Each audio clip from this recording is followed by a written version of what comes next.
Okay, we have Iona here after the game against Vestri. Iona, nice finish, good victory. So any special thoughts after the game? How did you like it? It was a lot of fun. Second game here in Iceland. Everybody, the team is like so supportive. And honestly, wouldn't have won without everybody contributing. People diving for balls, getting rebounds, and encouraging each other, and just being overall like really good, happy energy. So how are you managing like getting into the team and like getting into rhythm here in Iceland? Is it okay for you?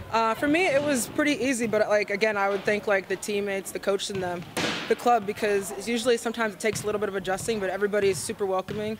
It also helps everybody speaks very good English. So between everybody being welcoming and nice and encouraging, it was pretty easy for me to just seem to get along with everybody really easily. Yeah. Okay, that's good to hear. Yeah. Like you said, your second game, first game was a away game, and it was a loss. It was a tough game.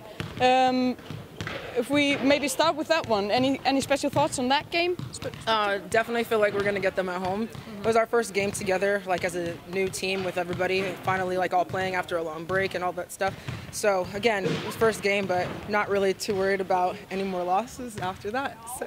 Yeah, I can agree with that. I have the same thoughts about it. We're definitely gonna get them at home, but we have a lot there was a lot we didn't show there.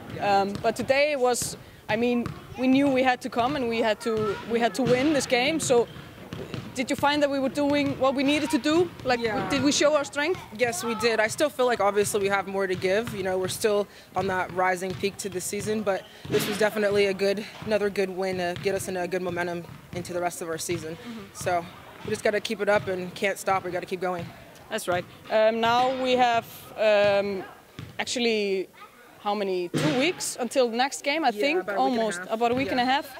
So, what's the strategy for the coach? How are they planning on exercising? What are you doing? Yeah, we gotta make sure. Obviously, we work on like execution and everything. Play a lot of basketball, so we get up and down. And then, you know, if you got to do anything extra, if you need to stay in shape, that's something that you got to do outside of the court. But in practice, we play a lot, so we'll stay in great shape. Okay, and of course, first game after the holidays, it's going to be on 2nd of January. So, plans for the holidays? Are you staying here or are you leaving? What's? Yeah, I'm going to have a white Christmas. Never had one of those before, so there's plenty of snow in Iceland. So I'm going to stay here and enjoy it. Okay, one last question because my son asked me to ask you this. Yes. Do you believe in Santa Claus? Yes, I do, actually. I saw him when I was 5 years old. He was putting the presents underneath my tree, so I'll tell him the story after that. That's good final words. Yeah. Thank you so much. Congrats on the beat. Thank you.